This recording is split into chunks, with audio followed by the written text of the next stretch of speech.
trying to find a coat I can put over it. Like today, I had to wear my robe out, know what I'm saying? My house robe. I always wear robes, and I was trying to move on from doing that. But now, I'm going to have to. You are Locked On Fantasy Basketball, your daily podcast on fantasy basketball. Part of the Locked On Podcast Network. Your team every day.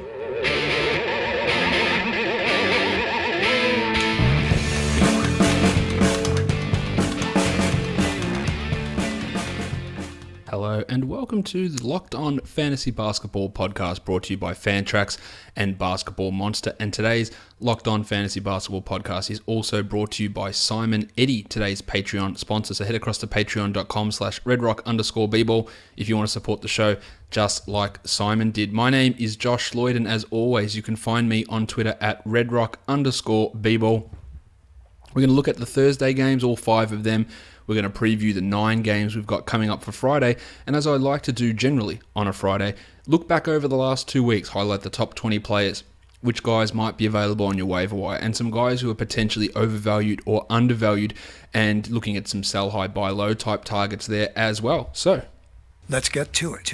That is a very, very good idea. Let's start with the monstrous line of the night. You know the story. It's Russ Westbrook. Once again, he has the monstrous line of the night. He's been ridiculous this season. He's 26th triple-double of the season for Russ. 29, 12, and 11 with 2 triples and 4 steals. He was once again a liability from the field, where he went 11 of 27 and 5 of 5 from the free throw line. But by now, you know the drill with the field goal percentage. You don't need me to tell you that. He's played 54 games this year and had triple-doubles in 26 of them. So we're talking about just a shade under half of the games he's had a triple-double, and he is still averaging a trip-dub, 31, 10.5, and 10. And giving you over 2 threes a game. And that's the thing that's underrated, I think, with his performance this year. He was at 1.3 triples last year. He is at 2.2 this year. It's a massive, massive increase. Yes, the other stats have been great as well. But that is a huge, huge increase in that 3-point category, where he was somewhat of a liability, but now he's hitting over 2 a game. Yeah, his field goal percentage has dipped significantly. You knew that. But he's getting to the line more. He's shooting better from the line. Obviously, the rebounds are up. The scoring is up. The assists are actually slightly down, and the steal numbers are down. But overall, it's been a good season from Russ. In total 8-cat value, he's only the 6th ranked player on the season, but obviously that's because we're looking at that huge negative in the field goal percentage category. And if you've got turnovers involved as well, he is one of the worst 2 people in that category. Him and Jim Harden are the 2 worst turnover players. And you know that'd be a lot higher if you are in 9-cat, if you're discounting that. Obviously the 8-cat rank, where he's at 6, counts that in there. And he's so far down there, not so far, he's 6th, but he's so far down because of the field goal percentage. So Russ is your monstrous line of the night. Once again, the waiver wire line of the night tonight also doubles as the young gun of the night, because it is Dario Saric of the Philadelphia 76ers. Saric, who's put together 2 really strong games in a row now, had 24 points with 3 triples, 8 boards, 1 assist, 3 steals. He's 8 of 15 from the field, and he hit 5 of his 6 free throw attempts. Really, really starting to look good. The last 3 games have yielded 13, 20, and 24 points. He's hit 7 triples in the last 2 games. He's had 9 boards in those games, and he's shot at 73% in one of them and 53% in the other. So he's looking much better, but I don't think that it means that he's a 12-team guy to go and grab. If Ben Simmons returns, and it's not a when at the moment, it's looking like an if, which is a pain in the ass. I just keep pushing it back, and he still seems a little bit of a distance away. But I don't see that Saric is going to be getting... he's not going to be getting this sort of efficiency moving forward, and that's what's making these numbers look better, because the 3 games, or the 4 games prior to this little 2-game run, he shot at 43, 11, 29, and 33%. And you look at his rankings over the last 2 weeks, he's 157th, because he wasn't that good. It's been 2 strong games, very strong. He looked good in them, but he shot at an unrealistic level in those games. So I wouldn't be going out and saying, he's an absolute 12-team must-own guy. He's more of a 14 guy. Maybe even you go as a 16-team player. But looking much improved after really struggling through November and parts of December. He's looked a lot better since then, but it was a big night for Saric in that huge win for the Sixers against the Orlando Magic. It was a huge win. It was also an absolute disgraceful loss from the Orlando Magic, which we'll get into a little bit later on, but we'll just pop up the graphic there for Dario as the young gun of the night. The dud of the night, goes to Tristan Thompson of the Cleveland Cavaliers. It wasn't a terrible night from Tomo, but when you're the worst player who's got ownership in over 70% of leagues, you are the dud of the night. So Thompson had 10 points with 5 boards, 1 assist, 1 steal, and 1 block, 3 of 7 from the field, and 4 of 5 from the line. Wasn't a terrible night from Tomo. Over the last 2 weeks, he's been the 51st ranked player. I don't believe that that's going to continue. He's doing it based on very high shooting, 66%, really upping his scoring, getting more rebounds.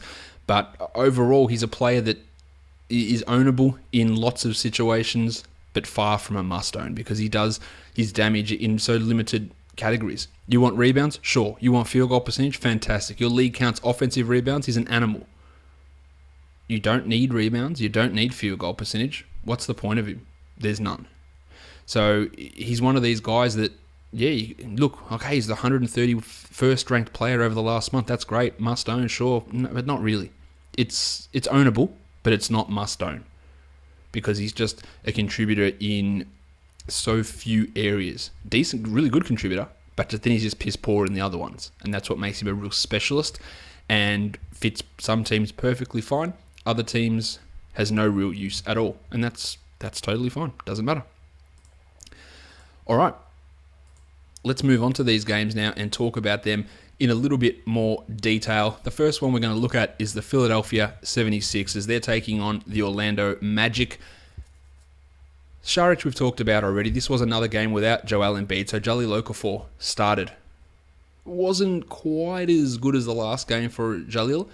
22 minutes in the start, 7 points, 2 rebounds, and a block. I do not have high hopes for Okafor.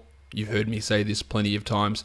I gave him credit for a good game yesterday, so I'll hang shit on him today for a really poor performance. He looked horrible defensively, and I don't really see there's any reason to have him in a 12-team league, even if you're hoping for a trade. He's just not that good.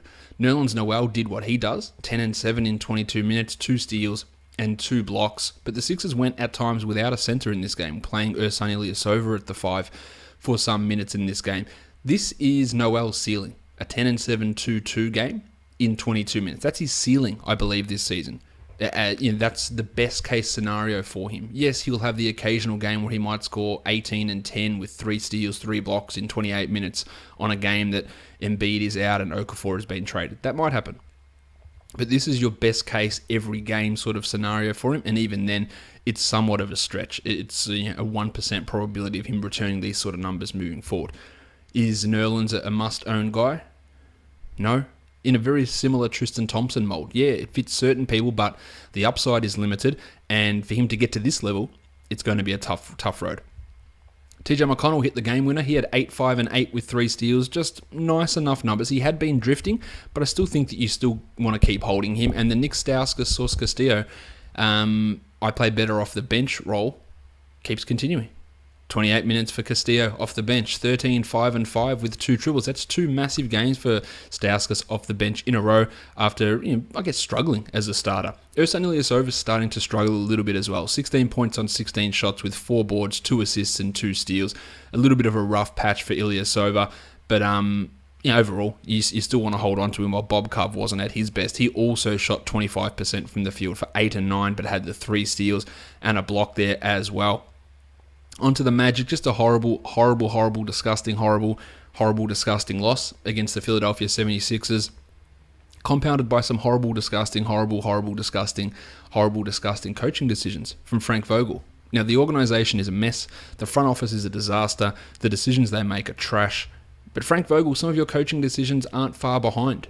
Why would you move Lord Alfred Payton out of the starting lineup to put CJ Watson in? Your team's trash. You're not going anywhere. CJ Watson is nobody's point guard. He's Melbourne United's point guard of the future. That's who CJ Watson is. He's not anybody's point guard of anything. He's not a starting point guard on anything resembling a good team. And then the excuse that Vogel gives is batshit. It's every type of shit. It's every type of animal shit all rolled together. Oh, I think we need to reward him for good play. No, you don't.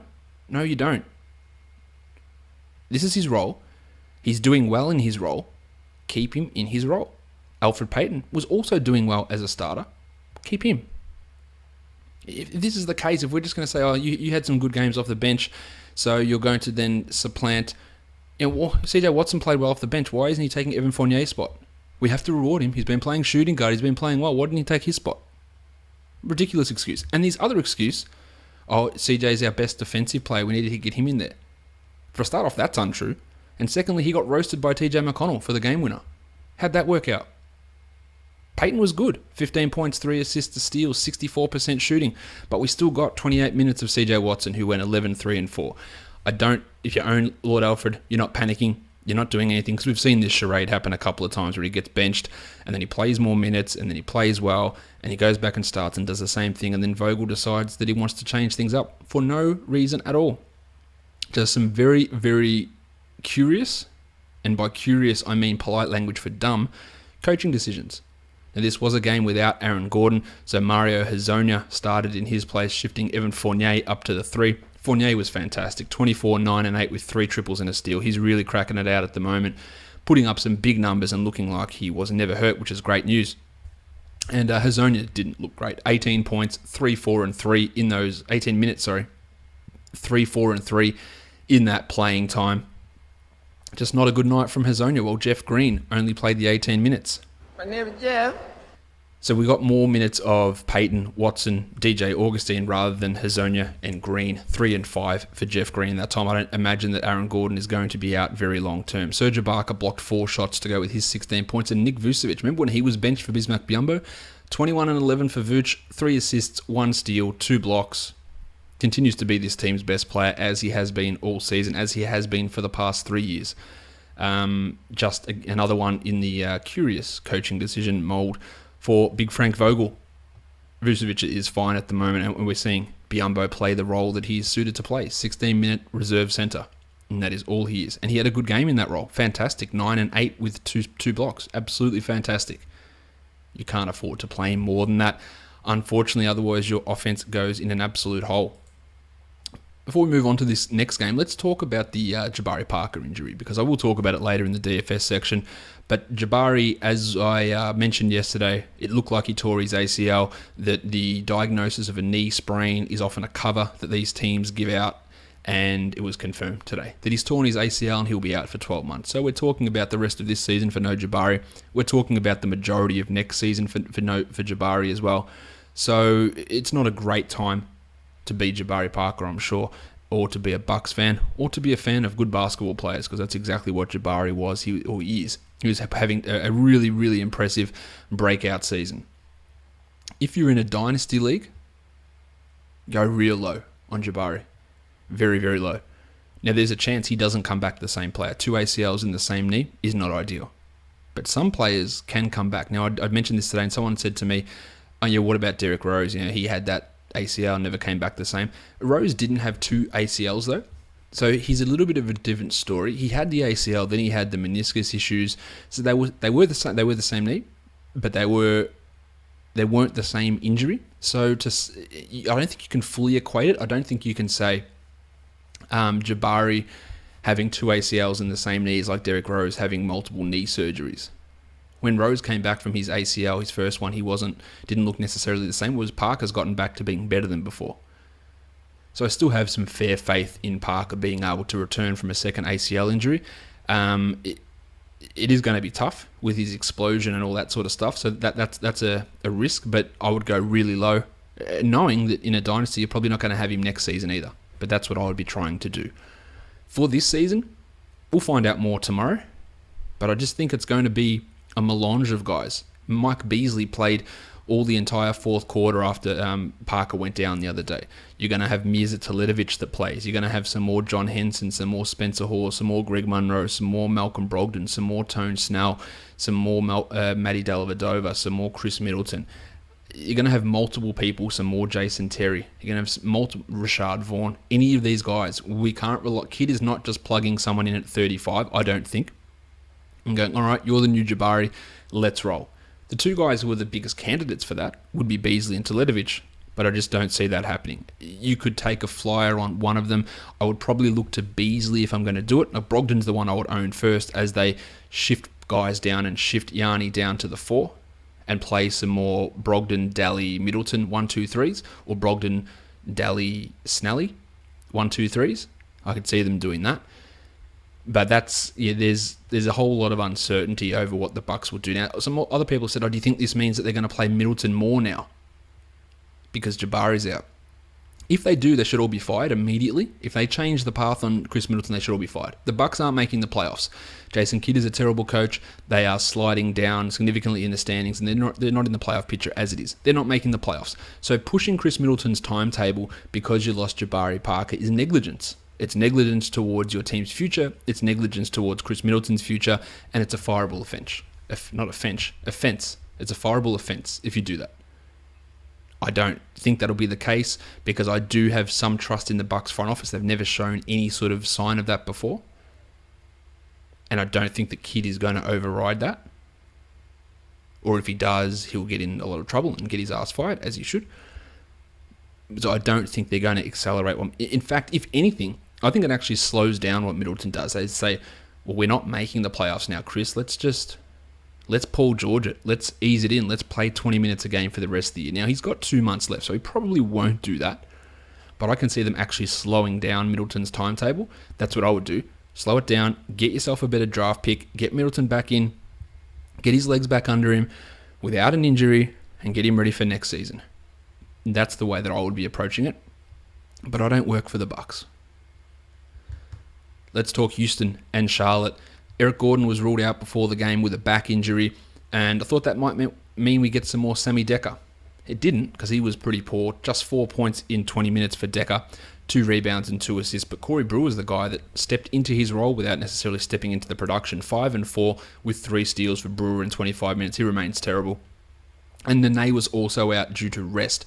So that meant that the table Montrezl Harrell stepped in. 15 and 4 for Harrell in 22 minutes with a steal. But he's going to go back and do nothing. He's going to be on the bench for the next game and not be in the rotation at all. So, yeah, great to stream him in these cases. But even if it's a deep league, you can say, oh, yeah, he's got value in a deep league. But even in a deep league, having zeros on your team is still a zero. When he has a game like this, it's great. But 3 other zeros before it or 2 other zeros in a row before it, is it actually worth it? It makes it hard to own him in any situation, really. Clint Capella had 11 and 7 with 3 steals in 26, while Jim Harden went 30, 11 and 8, filled the box score, started slowly, shot poorly, but still a nice 30, 11 and 8 with 4 triple game, and Trev Ariza and Pat Beverly both bouncing back 2 games in a row now, 11, 7 and 3 for Ariza with 2 steals and 2 blocks, and Bev had 17, 2 and 3 with 3 steals and 3 triples. Good numbers for those guys. For the Hornets, Cody Zeller was back, and then he wasn't. He returned after missing 7 games due to that quad contusion and then left the game due to quad soreness. Now, apparently, it's not a re-injury. He was just feeling a little bit stiff, so they said, we're just not going to risk it. He looked great in his time out there, 9 and 4 in 22 minutes with 2 steals. Assuming the prognosis is positive for him to be back in the next game, he needs to be owned everywhere. He's owned in under 50% of leagues, but he needs to be owned everywhere. He is a good player. As does Marv Williams, who, after being absolutely horrendous to start the year, has picked it up. 12 and 7 for Marv in 35 minutes with 2 steals, while Frank the Tank didn't do too much here, 9 and 3. Batum was great, 15, 8 and 10, while Kemba, not the best Kemba night, 14, 5 and 5, a steal, a block and 2 triples, and Kid Gilchrist did it nicely defensively, 9 boards to go with 4 assists, 1 steal and 2 blocks, playing 35 minutes, but I think some of those extra minutes come because Cody Zeller was out of this game, so don't be relying upon that too much moving forward. All right, the next game we take a look at, the Cleveland Cavaliers and the Oklahoma City Thunder. Remember all that shit I talked about yesterday? Oh yeah, Ty Lue's going to rest them all. Turns out he didn't, and everyone played. We had Love there, we had Irving, we had LeBron. Everyone played. Except as the Cavs tweeted out, here is our starting lineup. Irving, Liggins, James, Love, and Thompson. As that tweet came out, Liggins wasn't playing. They walked onto the court and Geordie McRae was starting because Liggins had an acute tooth injury. Whatever that means. So he was a scratch. So Geordie McRae started. He was yuck. 6 points on 9 shots in 27 minutes. Love had 28 points, 4 rebounds, 4 assists. Not Love, that's Irving. So 28 points, 4 rebounds, 4 assists, 2 steals, and a block for Kyrie. And Love had 15 and 12. And LeBron, 41 minutes. He needs to stop playing this many minutes. He looked tired. His percentages were abysmal. He went 42 from the field and 1 of 3 from the line. 18, 5 and 7 with 2 steals and 2 blocks. I believe that's the 7th time in 2017 that LeBron has exceeded 40 minutes. He is playing a league-leading amount of minutes. I am worried that it's going to do a couple of things. That it's going to catch up with LeBron and his play is going to fall off. That's one option. That it's going to catch up with LeBron and he gets injured. That's a bad option. And that could be regular season, that could be playoffs. It's going to catch up with LeBron and he rests for significant chunks of the fantasy playoffs. None of these are good, as you can see, for him moving forward. So I don't LeBron, I'm a little bit cautious. I'm a lot cautious at the moment because he could either be poor in March, he could either be hurt in March, or he could be resting in March, or option 4 is he regenerates like a cyborg and continues to play the most minutes in the league and gets better. It's LeBron, so that's not totally ruled out, but it's based on my arrangement of options. It's a 25% chance. So it is a worrying sign, I guess, for LeBron. Kyle Korver, remember yesterday where he scored 20 plus points and hit 8 triples, and I said don't get too worked up about it. He played the same role here, 26 minutes, 8 points with two triples. He had 3 shot attempts the entire game. The other game was a fluke. Channing Frye dropped in 7, and Derek Williams made his debut for Cleveland, played 22 minutes, scored 12 points, didn't do much else, was a perfect 3 of 3 from the field. A nice little performance from Derek. You grab him in a 20-team league, a 30-team league, but aside from that, I don't really see how he's going to fit into this rotation moving forward. On the Thunder, Steve Adams played 39 minutes. He's played at least 37 minutes in 4 consecutive games, 20 and 13 for Steve, a steal and 2 blocks, and 64% shooting. So he is taking on an extra role with Enes Kanter out, while Vic Oladipo had 23 and 7 with a pair of steals and a pair of threes. Now, my theory came a little bit unstuck in this one. I said it was Joffrey Laverne's time to play big minutes because we'd gone Sabonis, Grant, Laverne, Sabonis, and Grant. And it almost worked. Jeremy Grant went from playing big minutes to only 17. Sabonis played 21. And Laverne played 21. So he didn't quite get the bulk of the minutes, unfortunately. Now, both Sabonis, Laverne sucked. Jeremy Grant sucked as well. All 3 sucked. No one has a role in a 12-team league. And this is what we should expect for majority of injuries that happen in the NBA. A player goes down, who's a key contributor. It gets filled by multiple mediocre guys. I think that's what's going to happen with Jabari. There are certainly instances where it doesn't happen. Generally, it's point guard. Sometimes it's center. But 2, 3s, and 4s, it's generally just, let's just fill a bunch of crap in there and try and make it up that way. And that's exactly what they're doing. I love that Cam Payne played well in this one. He played fantastically, in fact. 13 minutes for Payne, 15 points with 3 triples, 2 assists and a steal. I wish he played more than 13 minutes. But it was a good indication of what I think that Payne can become. I think he can become a top 50 fantasy guy at some point in his career, whether that's in Oklahoma City when Russ leaves, or whether that's at another team if he gets traded Reggie Jackson style. I have high hopes for Cameron Payne, and this was giving some of those thoughts out, or giving us a glimpse of some of that. Andre Robertson played a shit ton of minutes, 41 minutes, 8 and 7 with a steal and 2 blocks. So still getting it done defensively, much like the Tristan Thompson scenario I illustrated earlier. He's fine on some teams, and on other teams, he has no benefit whatsoever. Utah and Dallas, overtime game, and the Mavericks with a huge comeback victory to get the win. Utah, Gordie Hayward had 36 points in his 43 minutes, while Rudy Gobert went 15 and 15 with 2 blocks in 36 minutes. And this was a game that George Hill was ruled out of before the game started due to some toe soreness and planned rest, apparently. So with Hill out, we had Dante Exum starting, and we went back to this same old bullshit of Exum starting, and then Shelvin Mack comes off the top rope and plays more minutes for whatever reason. But what it did do is it enabled Joe Ingles to get more playing time. 41 minutes for Ingles, 16, 5 and 5, replacing Rocket Rodney Hood, 4 triples and a steal for Ingles. Huge performance. This is what we saw from him the first time that Hood went out. I don't necessarily think that we should be expecting it too much more moving forward, but it was a good night. Alec Burks dropped in 12 in his 22-minute performance. And Derek Favors, the encouraging sign here for Favors is it was the second game of a back-to-back.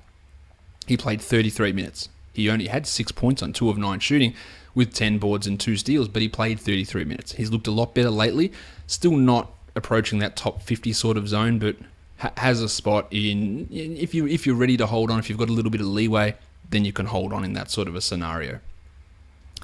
For the Mavs, no Bogut, no Darren Williams, so Yogi Ferrell got another start. It feels like teams are catching up to Yogi Ferrell. I can't believe he's owned in 49% of leagues. That seems high. He only played 26 minutes here. He had just 9 points, but did it in some other areas. 4 rebounds, 5 assists, and 4 steals. Absolutely fine to keep owning him. But once Darren returns, I cannot see a situation where Ferrell is going to remain a 12-team guy or even a 14-team league guy at this point. Seth Curry also bounced back after a stinker to have 16, 5, and 4 in 43 minutes, and Dirk dropped in 20.7 boards and played 37 minutes. Huge night from Dirk to put up those sort of numbers. The pencil Harrison Barnes had his usual empty 31 points with not much else there, and working out what's going on with the centers, good luck. Salah Mejri, 15 minutes for 6 points and 3 blocks. Dwight Powell, 7 trillion. Powell's just as likely to have 18 minutes for 10 and 6 with 2 steals and 2 blocks in the next game. It's just very hard to predict what Carlisle is going to do with that center spot. Boston and Portland. Jay Crowder was ruled out, much to the chagrin of many DFS players, ruled out after DFS locks because he has an illness in his family that he needed to attend to. So the Celtics started Marcus Smart and Jaylen Brown at the 2 and the 3. Marcus Smart was great. 18, 6, and 5 for Smart. 5 steals, 62% shooting. He's an absolute must-own in every punt field goal percentage situation. And you might not think your punt field goal percentage, but have a look how you go in field goals. If you lose it more times than you win it and Marcus Smart's available, grab him, because everything else he does is going to help you. If you're a team that relies on that as one of your categories to win, probably not a good idea. But again, if you're below average in field goal percentage, in a head-to-head league this is, grab him. Isaiah Thomas was fantastic as well. 34 points in 38 minutes, 2 triples and 4 assists. This is the regression that I talk about though. He was 2 of 11 from 3 and 42% from the field. It's still a good night. It's still a great night. But it's not historical, which is what he was doing before. And this is the sort of numbers that will push him from being a top 3 guy to a top 12 guy or a top 15 guy. Kelly Olynyk had a nice 13 and 7 night, and Jaylen Brown was also impressive in his 33 minutes. He went 14 and 7 with 2 triples, while Al Horford was not impressive, 12, 5, and 4 in 33 minutes. He's still been good this year, but he has been, I guess, somewhat of a letdown to some people who thought he would be able to be a top 20 sort of a guy. On the Blazers, Al-Farouq Aminu, 31 off the bench, 26 and 5 with 3 triples. He should be owned. His role is fine off the bench. He still gets the minutes. While Mo Harkless stepped into the starting spot vacated by Evan Turner, still only played 23 minutes. 4, 4, and 1 with 3 steals and 2 blocks. That's exactly the same role that he was playing before Turner went down. So it will be interesting to see what they do moving forward. Alan Crabb got some of Turner's minutes, and Pat Connaughton got 15 of them as well. So a little bit of a weird situation with that Mo Harkless spot. Aminu is the guy to own over Harkless if you can. Dame Lillard played 40 minutes, had 28, 6, and 7, while McCollum had 24 and 4 in 37 minutes. And speaking of Crabb, he had 12 points in 30 minutes, but usual Crabby style, he did nothing else. Just the 3 rebounds and 2 assists there, while Noah Vonleh grabbed 9 boards in his customary 9 minutes. Also, there's another one of these rotational situations going on. Myers Leonard, Ed Davis. They're just alternating games played. Leonard played this one. Let's see if Davis plays the next one. 18 minutes for Leonard in this one, and Davis was a DMP city. Let's see if they go back to this rotating bullshit, I guess is the best way for me to call it. All right, let's now take a look at the last 2 weeks. On a head-to-head league basis, let's look at the top 20 players over the last 2 weeks. We'll start at number 20 and we'll count them down. Johnny Wall at number 20. Mike Conley at number 19, Marcus Gasol at 18. Marcin Gortat comes in number 17, so obviously that's extraordinarily high for Gortat. He is going to regress. I am confident of that. He won't continue to play 37 minutes a night. It might not be for 2-3 weeks. Mahinmi will ramp up a little bit, and Gortat won't continue to be this good. Durant's at 16, Drew Holiday's at 15. Blakey Griffin at 14 and Braddles Beal at 13. That also feels a little high for Beal to remain the number 13 player, but he has been ridiculous lately. I just don't think he's going to be able to sustain that sort of a level. Goran Dragic at 12, the same story. He's on fire at the moment. And Boogie at 11. The top 10, we've got Hassan Whiteside. About 3 weeks ago doing this segment, I said, go buy low Hassan Whiteside. He was the 100th ranked player in that time frame when I did this 3-4 weeks ago. Go buy low on him. Hopefully you did, because now he's a top 10 guy over the last 2 weeks. Karl Anthony Towns comes in at 9, Westbrook's at 8, Andre Drummond at number 7, LeBron at 6, Anthony Davis at 5, Jim Harden at 4, Isaiah Thomas at 3, Steph Curry's at number 2, and number 1, the process, Joel Embiid. He's only played one game in this 2-week stretch, but I thought I'd give him the honour of having that number 1 spot, because in that one game I believe he scored 32 points and had his usual array of threes and blocks and boards and did it all efficiently. So he was the number 1 player. It was only one game, but he gets the honour for being the number 1 player over the last 2 weeks. Let's look at some guys who might be overvalued or undervalued based on their rankings the last couple of weeks. Let's look at some overvalued guys. Lou Williams in the last 2 weeks comes in as the number 38th ranked player. We've seen his minutes start to dip. He only played 20 in the last game. He's still scoring well, but if you can get top 50 value for Lou Williams, I believe you should. Tristan Thompson at 45 over the last 2 weeks. Touched on him a fair bit earlier. And Dion Waiters at 55. He's currently out. I also believe that he won't be able to maintain this sort of a usage rate or this sort of a shooting percentage, so he will dip. Still want to be owned, but he's going to dip. Taj at 56. Taj Gibson at 56. I just don't see him being able to hold that sort of a level. And Jamal Crawford at 59. Shooting well above career numbers, and that's boosting his production. Don't get overly excited about him, but I don't even think that he's not even a must-own guy, so he might not even be owned in your league, which you can do, but just be expected to fall off. I think the interesting thing here is looking at the guys undervalued, so maybe some buy low targets, some players who have struggled a little bit over the last couple of weeks. Let's go through this list. At number 233 is Julius Randle. I'm not huge on Julius Randle, but I know that he's better than this. So if you can get him cheap, you do it. Reggie Jackson at 217, really, really struggling at the moment. Throw an offer, but throw a low offer. Throw your worst 2 players. Who's your 13th? Who's your 20th? Send them. Throw your 11th best player and see if you can get it. The key to buying low in a deal is not throwing a player that you think that Reggie Jackson can become. I think Reggie Jackson can become a top 70 player, so here have my top 70 player in return. No. I think Reggie Jackson can be a top 70 player. Here's my top 100 player. He's my top 120 player. Because people make dumb moves. People are reactionary. People value recency very, very highly. And Jackson's recency has been terrible. Jordan Clarkson at 209. Like Randall, I don't have massive hopes from him. And I'm not 100% sure he's even a must-own guy. But you're looking at a 14-team league. He's a definite must-own. And you can get him pretty cheap. Ryan Anderson, not the biggest fan. But he's at 186. He will be better than that. He has struggled.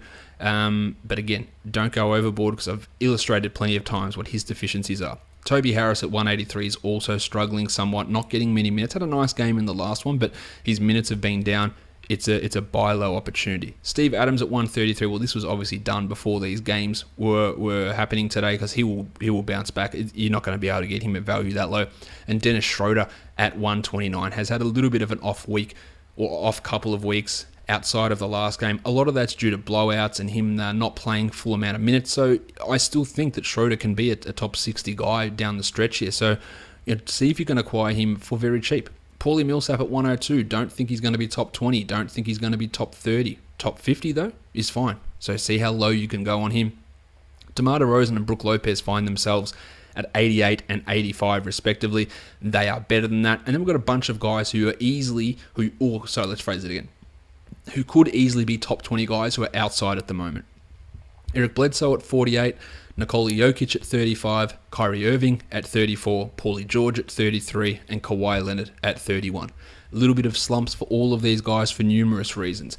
Bledsoe's had a couple of foul trouble issues. He just hasn't had his shot falling. Jokic has had some foul issues. Irving has just, the assists have dropped off. Paulie George had that little run where he was struggling, and Kawhi, he was injured a little bit and just hasn't been quite as on. But they're all better than this. So, if people are very motivated by what's happening recently, there is 20 spots of value in those players, if you can do it. So there's a list of those sort of guys. Now, the next one we're going to go through is players who are owned in under 50% of leagues who've cracked the top 100 over the last 2 weeks. At number 37 is Yogi Ferrell. Touched on him a lot earlier. Number 49 is Zaza Pachulia. I don't think we see him until after the All-Star break. He's not a guy that I would be adding. Number 60, Nene. Nope.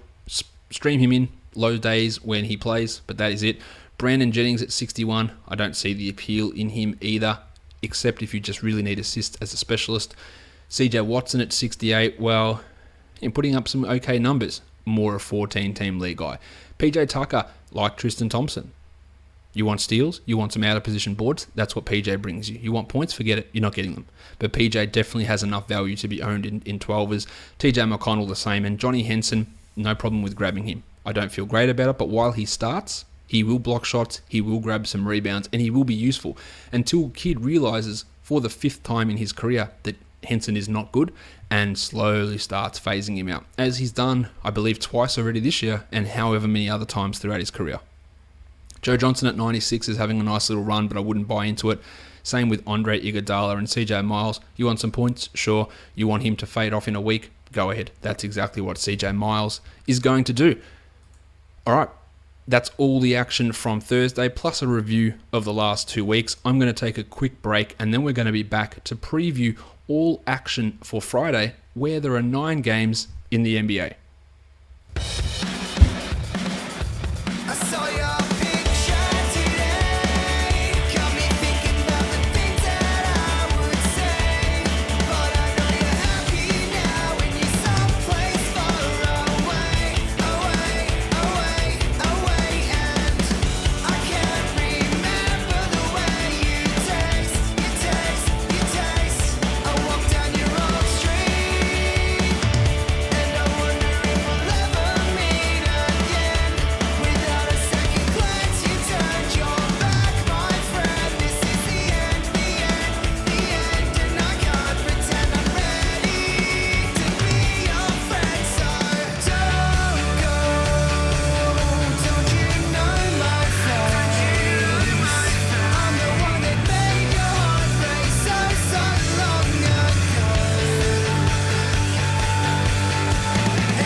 Everyone, let's look at the perfect DFS lineups from Thursday. On FanDuel, Russ had 60.9 and Dame had 41.7. The shooting guards, Evan Fournier at 42.8 and Marcus Smart at 39.5. At small forward, a pair of jazzmen, Gordie Hayward 46.3 and Joe Ingles at 29.5. The power forwards, Dario Saric at 41.1 and Dirk at 33.4. And at centre, Steve Adams at 39.1. An overabundance of internationals in that lineup is there as well. Fournier, Ingles, Saric, Nowitzki, Adams. That's a lot. On DraftKings, Marcus Smart, 39.75. Fournier at 47.75. Ingles at 32.75. Saric at 43. Nowitzki at 34.75. Westbrook at 70.5. Hayward at 49. And Steve Adams at 43.25. Amazingly that the perfect lineups on both DraftKings and FanDuel were identical, except FanDuel has one extra roster spot. So Dame Lillard got in there. But the 8 guys on DraftKings' perfect lineup were the 8 guys on FanDuel's perfect lineup. Don't see that happen too often. I don't think I've seen it all season, actually. 360.75 for that for DraftKings, and that cost $50,000. All right, let's get into the games. There are 9 of them on the slate. The first one we're going to take a look at is the Miami Heat and the Brooklyn Nets. The Heat, 12-game win streak, looking to extend it to 13. They are favoured by 6.5, and the total is 213.5 points.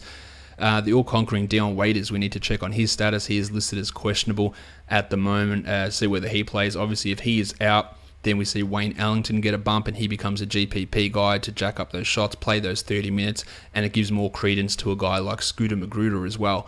But if Waiters is in, I'll talk about Waiters. If he's in a second, but if he's out, that's the way that I think it goes down. At point guard, Goran Dragic has been killing it. He's at 8,100. Yes, the Nets are a good team for opposition point guards to go up against, but 8,100, man, is just a lot. Now, it's 79 on DraftKings. It's the same. It's too high. I don't feel confident in using Goran Dragic at that sort of a price point. And the last couple of guys who have gone up against Brooklyn in great spots as point guards have struggled. The Nets have kept games close. They've limited what those point guards can do. So it's been a little bit frustrating in that sense. Tyler Johnson, another point guard here, he is also struggling a little bit at 5,600. I don't hate using him at 5,600. I think that you could look at him as a GPP option at that price, and at 55 on DraftKings, the same story. Whereas the Nets point guards, Isaiah Whitehead and Spencer Dinwiddie, well, look to whoever's coming off the bench. That's who will play more minutes, and that's been Isaiah Whitehead the last couple of games, but it hasn't resulted in anything. No sort of production. He's averaging 12 points in the last 3 games. He's at 3,500 minimum salary, but you don't need to be too wrapped up in that. At shooting guard, Karis LeVert's at 44, too high. Shawnee Kilpatrick under 20 minutes for 2 consecutive games, no thanks. And Dion Waiters at 7,100. No, that's way too high. Yes, I know Dion Waiters hit a game winner against Brooklyn in the last game. Dion Waiters has been playing fantastically well, but I just don't feel good spending 7,100 on Dion Waiters. He's at 67 on DraftKings, so maybe that makes me feel better. Doesn't. Still not interested.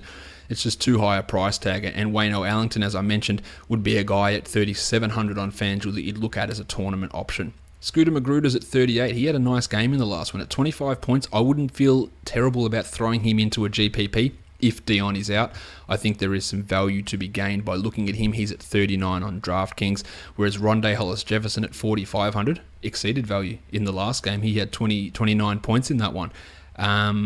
But I don't think you have any faith in him doing that. GPPs only, as we do with Bojan Bogdanovic, who's at 4,600. Although Bojan, he's reached 5x value in over half of his games over the last couple of weeks. That's turning him into a little bit more of a cash guy, but still not there. Still more of a GPP type of a player, to my mind. Power forward. Jimmy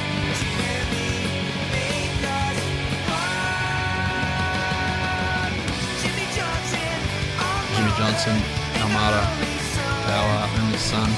He is priced at $6,000. He has got a good matchup. He dropped 36 in the last game. I feel pretty good about using James Johnson in this one. I don't feel like he's got through the roof upside, but I feel like he's pretty solid. Now on DraftKings at $6,000, where he's had an $800 price rise, I don't feel that excited about that, but I feel pretty good about using him on FanDuel, and I think that he can exceed that price tag.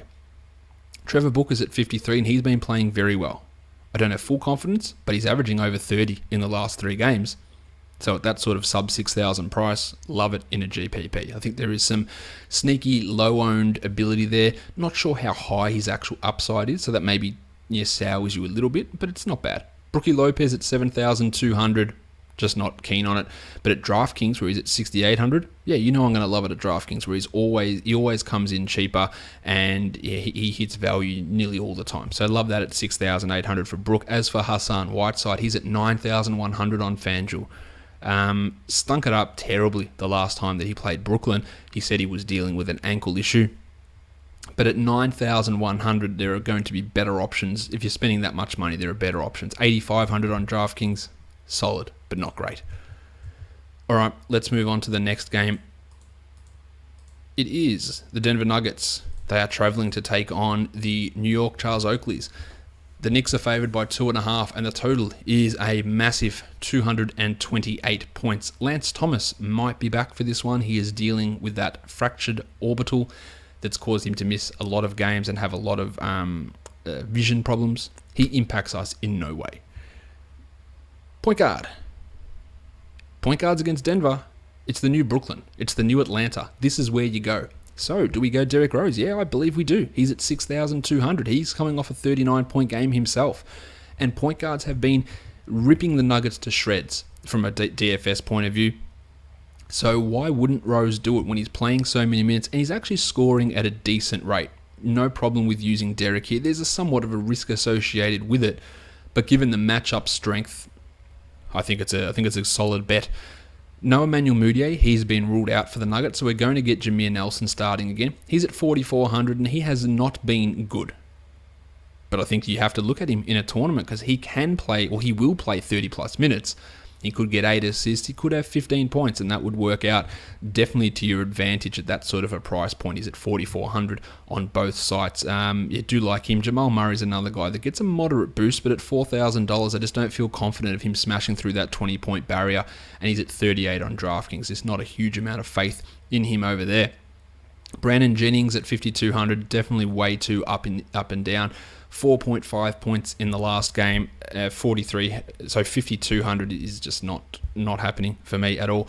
Farton Will Barton at 5,800. Ken Fareed is ruled out, so we're likely going to get a Barton-Chandler 3-4 combination. He's at 5,800. Why not? That to me almost screams core player on both sides, even though he's at 6,100 on DraftKings. I feel really, really good about Barton in this situation. They're going to give him minutes.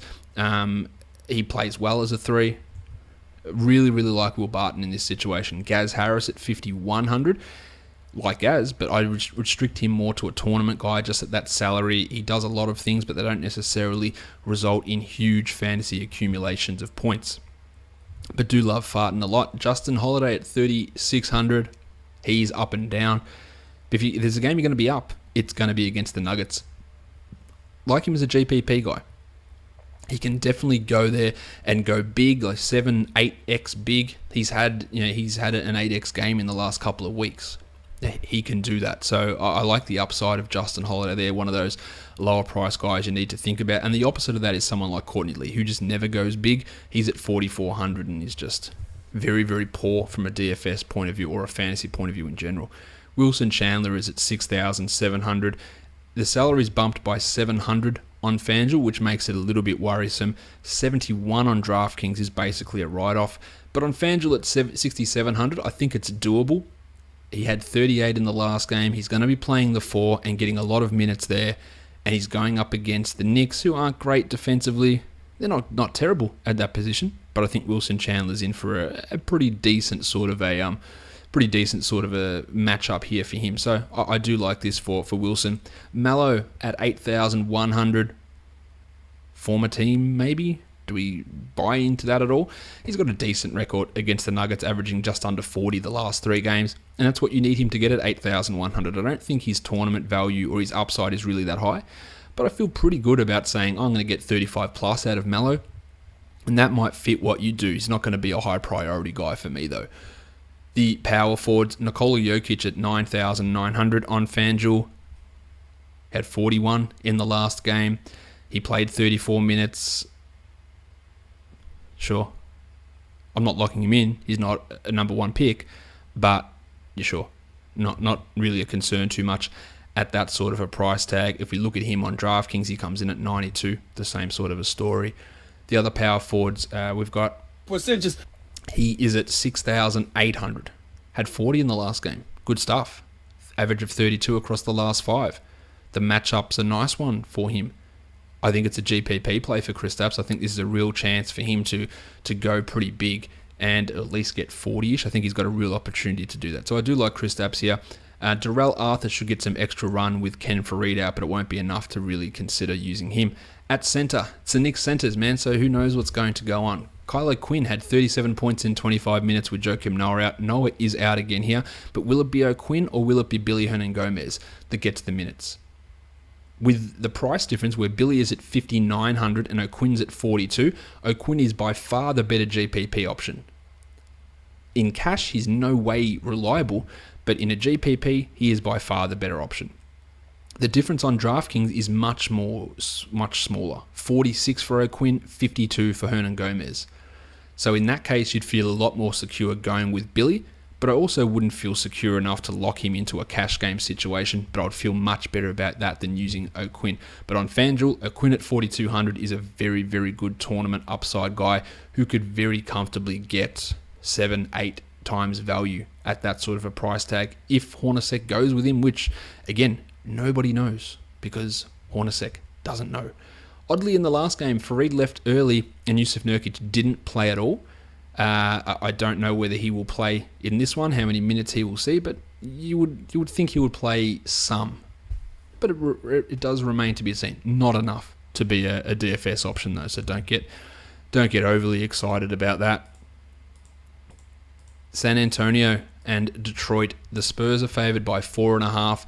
and the total is 209 points. No injury worries for us to really look at in this game, so that's always good. At point guard, Reggie Jackson's at 5,700. He's been abysmal. He's averaging under 20 over the last 5 games, and now he gets a Spurs matchup. So you could say, oh, maybe he turns it around, but it's as shit a situation as you can find. At that sort of a price, it's definitely not interesting to me. Now, if he was coming in at a price, say, where he is on DraftKings at 4,900, I'd say, yeah, sure, go ahead. Go in a tournament. There's upside there. He could have a game that's exceeds that value. At 5,700, the odds of it are pretty low. But at 4,900, don't trust it. But, yeah, much more of an opportunity for him to actually exceed that sort of a price point. Tone Parker's at 4,500. He's been putting up some okay numbers, but the matchup to me doesn't really scream brilliant here. Well, Pat Mills is out of consideration. Ish Smith's the guy we would like to look at, but I hate that he's up to 4,100 now. If he was at 3,700, I'd say, yeah, Ish, you're going to get me 20 plus. That's good. At 37, I like it. At 41, he gets me 21, and it's just, what's the point?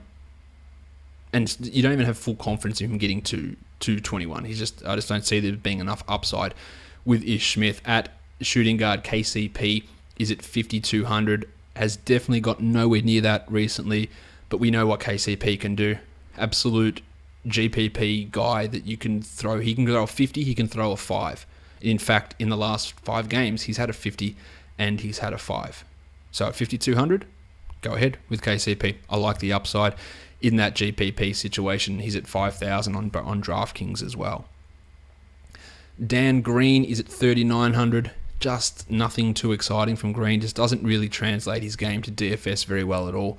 At small forward, Marcus Morris has been on a hot streak. He's at 5,800. The matchup with Kawhi could be a nightmare for him, especially at that sort of a price point. But if you head across to DraftKings, he comes in at 5,100. And that's better.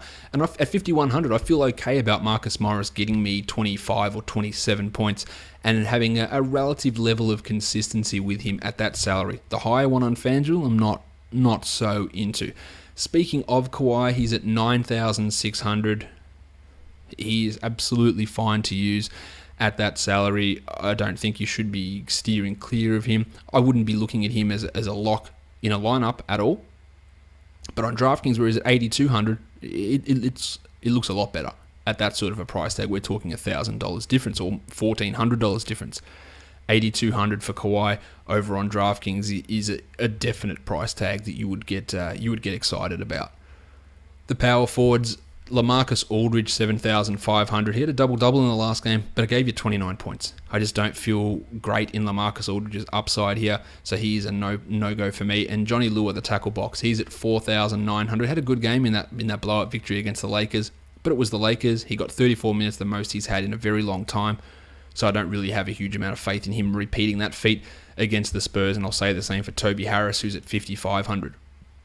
At centre, the pattern has been Dwayne Dedmon getting more minutes. He had 30 points in 26 minutes in the last game. He's going over his last 5 at over a point per minute, but still over a point per minute. He's a $4,000 player. The Spurs aren't going to feature him. The Pistons aren't a terribly bad team to match up against. There is definite risk associated with Dwayne Dedmon, but I feel pretty good about him getting mid-20s in minutes and getting mid to low 20s in points, which is a fine play. Andre Drummond at 8,700 crushed the Lakers, but the Spurs are a different story. It's a shit matchup. Drummond is notoriously up and down with what he does. Throw it in a GPP, but this is not looking like it's a great spot for Andre Drummond. I would spend my center money in a different direction. New Orleans and Minnesota is the next game that's up. Talk about the spread. The Wolves are favoured by 3.5, and the total is 214 points here. Injury-wise, Tyreek Evans is listed as questionable with that ankle that's caused him to miss the last game, and Chris Dunn, who's missed the last few with a sore hand, is also listed as questionable. If Dunn is out, it's obviously going to be Tyus Jones that gets the bump. He's played 25 minutes plus, or around 25 minutes. Sorry, Mom, I think it was 24 in one of them.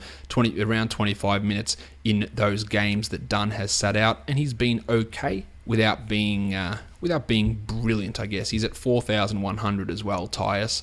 So yeah, he's only averaging 21 over the last 3, so I just don't see the upside in putting him into a lineup. Let's talk Rick Rubio, who is the starter but played only 21 minutes in the last game. He's at 6,500. The matchup here is a real positive one for Rick. Do I feel good about spending 6,500? I think you know the answer is going to be no. So I would consider it as a tournament, but I wouldn't consider it all that strongly. Whereas Drew Holiday at 7,900 has been putting up good numbers. But is it good to rely upon him for $7,900 worth? I don't feel that it is. He's at 78 on DraftKings. I think you can do better in most cases with spending your point guard money than on Drew, but he definitely has tournament upside. We've seen him do that multiple times already over these last few weeks. At shooting guard, Tyreek, well, no, we won't be using him. Etuan Moore's had a couple of decent games, but it doesn't translate well to DFS, and Bud Hield and Brandon Rush and Lance Stevenson, none of those guys are really tickling my fantasy. Not my fantasy, that's not the right phrase. My fancy. Lance Stevenson, maybe you want to get sexy and throw him into a GPP. I don't think that it's a winning move, but you could, and plenty of people will convince themselves that it is. At small forward, Andy Wiggins, 7,600 for Wiggo. He's as up and down as they come. GPPs only for Wiggo. Love the matchup, but still, he's just a GPP sort of a player. While Shabazz Muhammad is putting up some solid numbers, but at 4,200 with his lack of ability to do anything apart from score, I don't really love it at that increased salary point. He's at 43 on DraftKings. It's just not happening for me at that price. Power forward Gorgie Jengs at 5,500 has struggled a lot recently. Don't love it here at all. Terry Jones at 5,500, the same price, had a nice 32-pointer in the last one. I think that means he'll be over-owned in this one, and I wouldn't be having full faith in Terry Jones doing that. Whereas Anthony Davis at 10,900, he's averaging 50 over the last 5. The matchup here is a marginal negative, but he has done very well previously against Minnesota. I think you should feel good about Davis approaching 5x worth of value on both sides. He comes in at 10-1 over on DraftKings. The center is Karl Anthony Towns, of course. 10,700 for Townsy. He is averaging 51 in the last 3. He's been crushing it. He's He's priced cheaper than what Tony Davis is on both sites. He would be the guy that I would take over Davis. You can fit both in, why not? But Towns is the guy that I would be looking at and feeling fairly good at, considering the way that he has been playing at the moment, the way he's been racking up stats. Indiana at Washington. The Wizards are favored by 5 and the total is 214.5. We need to check the status of both Markieff Morris, who missed the last game, and Thad Young of the Indiana Pacers, who's missed the last 2. I don't remember what it was that mispronounced Thad Young's name as Thaddeus Young. So it's always stuck in my head. Thaddeus Young, he is listed as doubtful, so we're assuming he doesn't play, and Lavoy Allen will get the start in his place. It was good for 2 of the 3 games, Lavoy, but that 3rd game he did really struggle. But he comes in, we'll talk about him in a sec. Let's go to the point guards. John Wall is at 10,500. He's averaging 50 the last 3 times he's taken on the Pacers. He's averaging 49 in his last 5 games overall. He's at 10,500. He's got a positive matchup. John Wall's fine. On DraftKings, he's at 10,400. Not a problem whatsoever. Really like Johnny and think there's a really solid, big money point guard. No problems. Jeff Teague.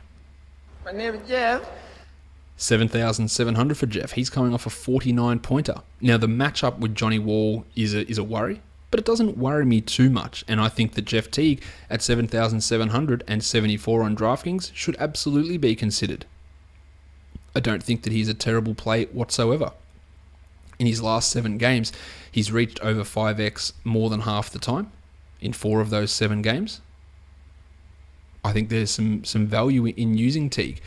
And the matchup doesn't worry me all that. It worries me a little bit, but not a tremendous amount that makes me want to steer clear of him. At shooting guard, Brattles Beal's crushing at 7,500 for Brattles. He's averaging 40 across his last 3 games, but he's a little bit up and down at times with what he does. This matchup shouldn't be a scary one. I think he is okay to use. I'd probably lean a little bit more GPP at that sort of an elevated salary, and he comes in at 74 over on DraftKings, but still don't think that it's too much of a concern. I think that you can use Beal and feel pretty good about it. Small forwards, Paul George, 8,700. It just feels too high. That's FanDuel pricing, just too high. Not interested in him at that salary. 8,000 on DraftKings, sure, fine. He's averaging 41 across the last three. Should feel pretty good about him getting 40 plus. So I don't have a problem with Paul George at that sort of a salary on DraftKings. Now, Otto Porter's an interesting case. He's at 6,700. If Markeef's out, I'm on board with Otto. If Markeef is in, he goes back to minuscule usage and not being able to get that sort of a price tags back worth in value. So it all depends on Markeef. Now, the last time that Markeef missed, we had we had Kelly Oubre starting. He played 33 minutes and put up 4.6 points, which seems impossible, but it is actually what happened. He still he's actually went down to being a minimum salary player on FanDuel, comes in at 39 on DraftKings, but if Markeef is out, I would go back to the well on Oubre. Nobody can be that bad for 2 consecutive games. Nobody. And he could easily have 25 or 26. But I'm probably a little gun-shy to go back to it in cash games. Now, I played him in cash the last time. Still cashed. But it was a nightmare, seeing him there with 4 points. Not ideal. But I would be okay with going back to the Kelly Oubre well. Little dog Glenn Robinson III, I don't think we want to really invest too heavily in him. CJ Miles had a nice 29-pointer in the last game. He's at 4,200. He is basically a GPP definition. Big games, shit games, they come whenever. GPPs only. At power forward, Lavoy Allen, I said he stunk in the last game. He's still at 3,800. I'd feel okay going back to the well with Lavoy. I think that they can play him. Now, if Markeef is out, he might struggle going up with Kelly Oubre, so that would be the concern, or Otto Porter. But if Markeef is in, I would consider Lavoy Allen a decent option at 3,800. Definitely just a GPP guy, but in consideration at that sort of a price tag. Markeef is too high. He's at 6,900. Not interested in that. Well, Jason Smith, in Markeef's absence, dropped 27 in the last game. Sneaky GPP guy. If at 3,700, if he drops 27, that's great. Sneaky GPP guy if Markeef happens to be out. So watch him, especially considering he's a minimum $3,000 salary guy over on DraftKings. The centers, Miles Turner's at 6,400, has really struggled recently, isn't getting to value really at all, and this matchup's a shit one. I will pass on Miles Turner. Whereas Marcin Gortat at $7,000 has crushed it. Only once in the past 7 games has he failed to reach 5x worth of value. Could this be another one of those ones? Yeah, it could. But he's been putting up some really good numbers, but that salary is getting just a little bit too high at 7,000. Flip it to DraftKings, where he is at 6,100. Love it. No problems. Absolutely get him into lineups left, right, and center. 7,000, not so much. I'll go in a different direction, I think, in most cases there. The next game is the Los Angeles Lakers taking on the now Jabari Parkerless Milwaukee Bucks. The Lakers have got a couple of injury concerns, but they list every little injury on their injury report. Lou Williams and D'Angelo Russell are both listed as probable, while Jordy Clarkson is listed as questionable with a thumb sprain. Clarkson's the only one we're really concerned about. If he is out, it means some extra minutes for Lou, some extra minutes for Marcelo Huertas, some extra minutes for Uncle P, and maybe, hopefully, some extra minutes for D'Angelo Russell, who has been oddly limited in both his minutes and his usage the last 2 games. So interesting to see how that actually all breaks down. Now with the Bucks, it's a big who knows at the moment. We don't know what Jason Kidd is going to do over on Basketball Monster. We've made our best estimates as to how they will run this rotation, but it could be completely different. This goes with talking to people, this goes from reading, this goes from watching, this goes from analyzing. But Jason Kidd's a numbnuts, so anything could happen. Literally any sort of scenario could go down with the Bucks, and that makes it a highly risky game to go heavy on. Now, if you get it right in a GPP, it could work out really well for you, but you have to get it right for that to happen. The guys, I'll talk about that in a sec. Let's get to point guard. Brogo is at 5,100. He played big minutes in the last game, 33, and put up 22 points, but someone is going to have to absorb Jabari's usage. Will it go to Brogo? GPP option. Great matchup for him against the Lakers. But it's Kidd. He could play 33, he could play 27, he could play 20. You just don't know what Kidd is going to do with these minutes. Brogdon over on DraftKings. Where is he? If I could find him, that would be great. He comes in at 5,000 as well. which again is okay, but there's still some risk associated with it. Now, Daly at 4,200 only played 15 minutes in the last game. I don't think they're going to be able to afford for him to play 15 minutes in this game, and he gets a positive matchup. Sure, GPPs only. Whereas D'Angelo Russell, who scored only 9 points in the last game, still at 5,900. He had some absolute monsters before that, though, so it'd be interesting to see what D'Angelo Russell gets brought out. The Bucks have been quite the hamper to opposition point guards, so not a great spot for him to be in. I wouldn't feel too comfortable about using D'Angelo Russell. Clarko, I wouldn't want to use him regardless of his injury status. At shooting guard, Giannis is at 11,200, so FanDuel's gone right. We're bumping Yanni up. 11,200, Yanni has not gotten to those heights. He is averaging just 39 points over the last 5 games. He has gotten past 5x once in that time and barely. I can't see how you would spend 11,200 on Antetokounmpo and feel good about it. Same thing for him over on DraftKings. A GPP maybe, but you should have zero confidence in Yanni in cash. Yes, he will take on more usage. Yes, that will happen. But it doesn't necessarily mean that he's going to be able to return enough value at that sort of a price tag. Chrissy Middleton's at 4,400. I just don't see him getting enough of the ball. And Lou Williams at 6,200. Too expensive. He's been good, but he had 23 points in the last game. At 6,000 is just way too much. 53 on DraftKings should get us a little bit more excited for Lou, but it doesn't really change too much. I like Brandon Ingram at 4,100.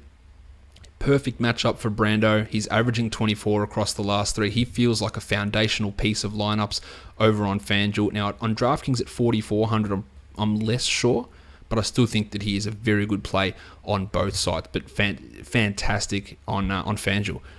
Now, FanDuel's gone all in here on Mick Beasley, thinking he is going to be the one that is getting the bulk of Jabari Parker's touches. They've bumped his salary by $800, and he's at 4,400. The matchup's brilliant. The situation could potentially be brilliant. The player is not brilliant. So, Mick Beasley at 4,400, you cannot trust it in cash at this point. On DraftKings, they bumped him $800 as well to 3,900. But that 3,900 is not a situation that should scare you too much. I actually wouldn't even hate considering him in cash, but he's obviously more of a tournament type of player. We'd need to hear more information to really lock in cash with him at 3,900. But if they say that Beasley's starting, that doesn't guarantee things, but at least makes me feel that, all right, he'll start. He'll play 22 minutes at least, and he'll get 3,900 worth of value back. And we know that if anyone's a usage sponge, it's Michael Beasley. So at that price, he's not a bad option.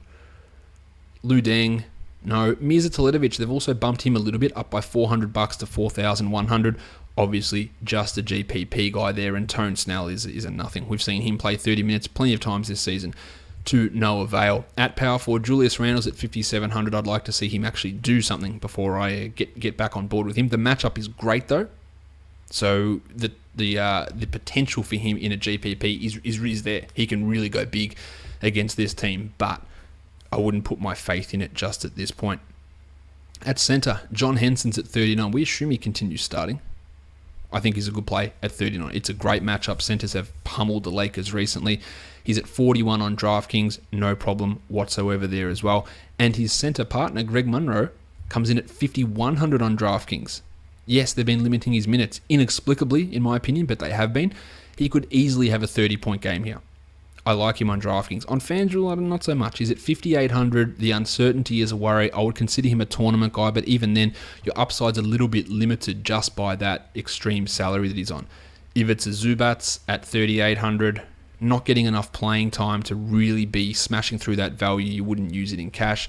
And Tariq Black's at 4,200, not enough to rely upon any of those players, I don't think. Let's go to the next game now. We're talking Golden State. They're taking on Memphis. We should have Vince Carter back, but what we do have is we've got Chandler Parsons out for Memphis. He has got a planned rest day, and Zach Randolph was not on their injury report at all, so Zebo should be, apparently he's ready to play, and Memphis is very good with getting the injury reports out, so if they take him off the injury report, he is playing. JaVale McGee for the Warriors has a glute contusion. He has a bruised ass. He should be right to go. He's listed as probable. Let's talk point guards. Mick Conley, $7,400. Been solid lately, but $7,400 is not a price that I'm super excited about using Conley with. Just has struggled to get to that price point a lot of the time. Same on DraftKings where he comes in at $7,300. This game does not scream value, and a lot of that's because Memphis is involved. But it is a decent 216 point spread. Steph Curry is at $9,500. That's a $400 drop on FanDuel. He has a history of destroying the Grizzlies. He's at 95 on DraftKings. I wouldn't be loving it in cash, but I would absolutely be loving it in GPPs. He can easily go for 60, and that's great value. So love it in GPPs. I would lean Wall more in cash at the 10,000 spot, and Steph in GPPs at the 9.5. Steph's got a higher upside. Wall's got a little bit more reliability at that high-priced salary. Tone Douglas played a lot in the last game. He had 20 points in 25 minutes, and with Parsons out, potentially he gets some more run, but I'm not totally confident with it. I'm not confident with it at all, really. We can have a look at a couple of Memphis. Oh, actually, let's talk Klay Thompson first. We've got to go to the shooting guard. 6,800 for Klay. He is up and down. We are well aware of that. He's inconsistent with what he brings. 6,800, he can easily smash through it. He can easily go under it. So there's no consistency for Klay Thompson. GPPs only 6,200 for him on DraftKings. And Tone Allen, I just don't feel too great about Tone, although he's got a good record against Golden State. So don't count Tone Allen out, even though I just did. Small forwards. No Chandler, so Jim Ennis will likely start and Vince Carter will get a bump. They are both priced at $3,800 over on FanDuel. Jim is at $35 on DraftKings and Vince is at $39. Both of those guys have got upside to be used in GPPs. Could get you 25, could get you 30. Really, I guess it comes down to a personal preference as to which one you want to take a look at, but either of them can be used in your tournament lineups. Kevin Durant at $10,300. I think that, and this is me being amateur psychologist, I reckon Durant might be looking ahead to Saturday when he heads back to Oklahoma City. I think he might be a little bit off his game in this one. So I think that this, or it could be a situation of the Warriors going, KD, we'll let you do whatever you want against the Thunder. We'll get you going, you get your points. Not necessarily take a step back, but if you get a chance to give Klay a couple extra shots, if you get a chance to give Steph a couple of extra shots, maybe you want to consider that. Total speculation from me. But I'm not big on Kevin Durant. That's what I'm using in my head to justify it.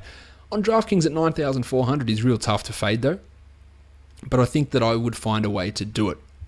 No, it's not that it's hard to fade a guy, but yeah, 10,003 on FanDuel, no worries. 9.4, it's a real good price. So yeah, I would consider him on DraftKings. Power forwards, Draymond is at $8,000. He does not play well against the Grizzlies in general. I will not be using him at that price. 75 on DraftKings, still not really doing it for me. He's been okay lately, but not enough. He hasn't been playing in that mind-blowing a form to make me say, yeah, that's great, he's going to smash through it, or anything along those lines. With Zebo back, that limits what JaMychal Green can do. We won't use JaMychal, we won't use Zebo. None of those players are really appealing. Marc Gasol. Centers get annihilated normally against the Warriors, but Gasol's averaged 40 the last 3 times. The problem is he's priced at $8,400. So I'm going to go ahead and say that's a no from me. On DraftKings, he comes in at $7,400. So I'm going to go ahead and say, okay, I'm interested in that. That's an okay price at $7,400. But given the fact that it is the Warriors, it is centers, I might have to limit Gasol to just being a GPP play in that matchup against Golden State. All right, let's move on to the second last game of the night. We've got the Atlanta Hawks traveling to the Sacramento Kings. We have got word that Omri Caspi has been ruled out and Ty Lawson is doubtful for the Kings. Boogie will be back after that suspension, but that means we are going to see an absolute shit ton of minutes for Darren Collison because there is literally no other point guard on this team. I have conservatively marked him for 40 minutes. If he played 45, I would not be stunned. Now, I'd done all the picks, when you get to the picks of the day later, I'd done all the picks of the day graphics before this Kings news came out, which came out in the last quarter, I think, of the last game. And I said, you know what, I'm not going to adjust the graphics. But Darren Collison is pretty much your core guy in GPPs, in tournaments. He comes in at 5,200 over on FanDuel, and these sites haven't had a chance to adjust the salaries, which if it's a day in advance the injury news comes, they adjust them. So they haven't gone and bumped him to 6,500 or anything like that. He comes at 54 on DraftKings, 52 on FanDuel. And if he doesn't get 30, I will be stunned beyond all recognition. He has to. You play 45 minutes, you have to luck into that. Now, Boogie is going to have to play point guard. Literally, he's going to have to play point guard for some of this time. Or they throw Ben McLemore or Matt Barnes or Aflalo. Shit, Aflalo can't dribble at all. Malachi Richardson, maybe. Scal Labissiere comes on for 3 minutes and runs the point. And I'm not even taking the piss. They have got no point guards at all. None. Zero. No point guards. Darren Collison is a very, very good option. On the other side, Dennis Schroeder, he dropped 48 in the last game. He's at 6,500. He has been a little bit poor, well, a lot poor recently, but I don't think the matchup's too scary. I would look at him as a GPP type of a guy. But if Collison's playing 45 and gets worn down, then Schroeder could really carve through. So I do think that Schroeder is a good option. At shooting guard, well, there's a lot that could happen here. We've got Aaron Aflalo's at 3,500. He's going to have to play some minutes, and he has got a good record against Atlanta. Pity he has not got a good record as a player, but he's got a good record playing them. 33 average over the last 3. GPP option for Aflalo. Benny McLemore is at 36 on FanDuel and comes in at 3,000 on DraftKings. He started the second half for Ty Lawson and had 22 points in the last game.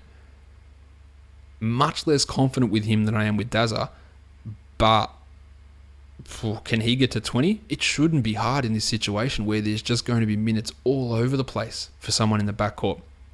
So you definitely have to have a look at it. In 3 of his last 5 games, Benny Mac has gone at over 6x. I think you absolutely have to consider him as a GPP guy on both sides. Timmy Hardaway at 5,600. I don't see the upside in Tim Hardaway at 5,600. I like Tim Hardaway, but not at that price. On DraftKings at 57, the same story. Where's the upside for him? I just don't really see it being there. At small forward, Matt Barnesy, 5,100 for Barnesy. He's averaging 33.5 over the last 3.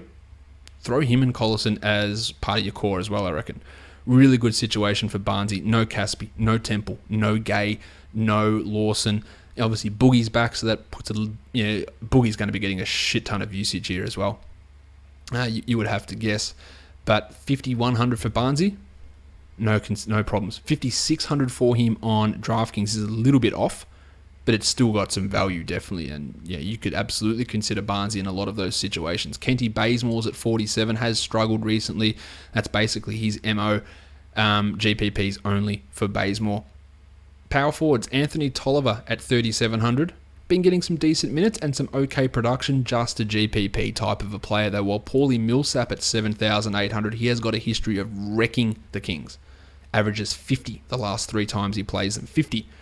He has not been good recently, but you do really have to like Millsap's ability here to go off. He's at 76 on DraftKings. I wouldn't have a concern with using Paul at this sort of a price against the Kings, which is a brilliant, brilliant matchup for him.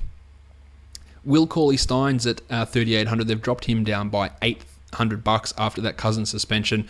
I don't think I feel really great about using him in this sort of a matchup. And at center, we're talking Dwighty Howard. 7,000 for Dwight. Yeah, Boogie Cousins is not a great matchup for anybody. So I don't see Dwight being able to get $7,000 worth of value back. He's at 67 on DraftKings, which is a little bit better, but it's not really in the end. Boogie comes in at 11,200. Boogie's fine. Look, you've got some big center guys you can look at depending on your site. Townsy, Cousins, Davis, some big numbers there. And that's where a lot of your money should be spent, and you can go cheaper at some of the other positions. But Boogie is a really, really good option at that sort of a price. He's at 10.7 on DraftKings. Love it a lot. Costa Koufos drops way off now that Boogie is back, quite obviously. All right, let's begin to wrap this up with the last game of the night. Who is it? It's my Chicago Bulls. Of course it is. And the Phoenix Suns. There's no spread for this one. We've got a lot of injury situations to look at here. Jim Butler should be back. He missed the last 2 with the heel contusions, but we don't know the status of Zip Sanity Paul Zipser, who's out with an ankle, or Dwayne Wade, who missed the last game with an illness. Those guys could or could not play. Now, if Wade is out, I would assume the Bulls go back to Michael Carter-Williams. If Wade is in, Carter-Williams might not play at all. It's a tough risk to take and one you can only take in GPPs, whether you want to throw MCW out there. But not a great situation. For the Suns, we just want to check to make sure that the 2 rookies, Marquise Chris and Tyler Ulis, don't get suspended after being ejected in the last game. I think they'll be fine. Ulis means jack shit, but Chris is a guy that has some DFS impact. At point guard, Eric Bledsoe has seen his salary dip to $8,300, and now he gets to take on the Bulls. Yes, go Eric. He's got a real chance to put up a good game. That's a big salary dump, and I don't think he's going to be a highly owned player, so have a look at him. But on DraftKings, his salary is super low, $7,200. That is ludicrously low. I love Eric Bledsoe on DraftKings. That is so low. He's shit the bed recently. He's averaged just 26 over the last 3 games, but at that price against this team, no worries at all. The Bulls point guards, who knows? Nobody knows. I don't know what they're going to do. There's a ton of risk. Jaren Grant has no upside. Rajon Rondo, not really. Kid Gilchrist is the guy you look at if Wade happens to be up, but even then, don't have much faith in it. Devin Booker at 6,800. Better not say anything bad about Devin Booker in case he calls me out. At 6,800, Devin's got a good matchup here. He's been okay. He's been a little off in the last couple of games. I'm not super into him at 6,800. He's at 65 on DraftKings. The 3-point bonus for him over there makes him a little bit of a better play. So I'd feel okay, but I would feel more okay if just using him as a GPP guy. I don't really think this is a great cash situation for Booker. Dwayne Wade's at 8,000. I will not feel any great need to use Wade at 8,000 if Butler's playing and he's coming off an illness. That does not sound like the greatest use of my $8,000. Small forward, TJ Warren at 4,500. He is one of the biggest roller coasters going around. GPPs only, I reckon, for TJ. While PJ Tucker, he's the opposite of a GPP guy. But the problem is at 4,700, so it's even too high to use him as a cash play, so I'm not really keen on him. Now for Jim Butler, he's at 9,500. He should be right to go. He's got a good matchup. If Wade is out, he goes through the roof. I like Butler at 9,500. I don't necessarily love him at cash. I like him a little bit more on cash on DraftKings at 9,000, but really good GPP option with some cash reliability. Power forwards, Taj Gibson's at 5,000, just crushing it on the regular at the moment. Not a huge GPP upside guy, but some really good reliability at this stage, so I like him there. While Marquise Chris is the opposite, no reliability, but at 3,900, absolutely, he's worth a GPP look, because he can go for 30 and do that no problem. Nikola Mirotic, still like the guy. It's just not happening for him at this point. At centre, Robin Lopez has also been consistently good recently. We've seen Tyson Chandler being limited the last couple of games, so it'll be interesting to see what they do there. But Lopez at 5,000, I think, makes a very good investment. 47 on DraftKings, I do really like that. Whereas Tyson Chandler, with his minutes dipping, I'm not spending 5,500 on Tyson, nor am I spending 51 on DraftKings, nor am I relying upon Alex Len. So that Phoenix centre situation is what they would call in French, le write-off. All right. Let's talk about the picks of the day now. And just remember, in the point guards, it's Darren Collison. On FanDuel, Jameer Nelson, 4,400. Derrick Rose, 6,200. Darren Collison. Eric Bledsoe, 8,300. At shooting guard, Aaron Aflalo, 35. Farton Will Barton at 58. Small forward, Jim Ennis at 38. Wilson Chandler at 67. And Jim Butler at 95. At power forward, Taj at 5,000. Jimmy Johnson at 6,000 and Tony Davis at 10,900, and at centre, Kylo Quinn at 42, Robin Lopez 5,000 and Karl Anthony Towns at 10,700. On DraftKings, Reggie Jackson at 49, Eric Bledsoe at 72 and Darren Collison, and John Wall at 10,400. The shooting guards, Vincie Carter 39, Farton Will Barton 61 and Jim Butler at 9,000. At small forward, Jimmy Ennis at 35, Marcus Morris 51 and Paulie George at 8,000. And the power forwards, Mick Beasley 39, Paul Millsap 76 and Karl Anthony Towns 10,000. And at centre, Dwayne Dedmon 4,000, Brook Lopez 6,800 and Anthony Davis 10,100. On the Aussie sides, at point guard, Jameer Nelson, 4,000, Darren Collison, Derek Rose, 6,500, and Johnny Wall, 10,600. At shooting guard, Scooter Magruder, 35, Farton Will Barton, 54. The small forwards, Mick Beasley's at 36, Wilson Chandler's at 59, and Jim Butler's at 93. The power forward, Jumpin' Johnny Henson at 39, Taj Gibson at 54, and Anthony Davis at 11-2. And the centres, Cox at 38, Brooke Lopez at 73, and Carl Anthony Towns at 11,000. On draft stars, Broggo's at 7,100. Darren Collison's actually in this list, 8,700, and Eric Bledsoe at 14,800. The shooting guards, Brandon Ingram, 5,950, Farton Will Barton, 9,050, and Jim Butler at 16,950. Small forwards, Mick Beasley at the minimum, 5,000, Barnesy at 8,000, and Yanni at 18,200. And at power forward, Kylo Quinn, 6,750, Wilson Chandler, 10,950, Nikola Jokic, 15,350, and at centre, Lavoy Allen, 5,000, Billy Hernan Gomez, 8,1, and Carl Anthony Towns, 18,150.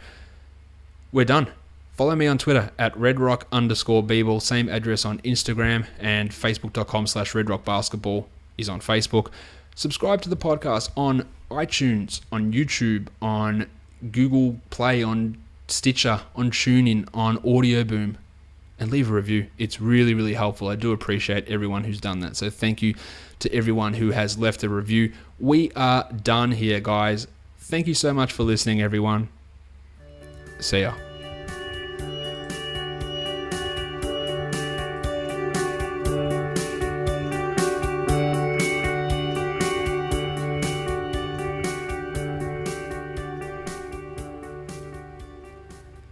Evan Turner.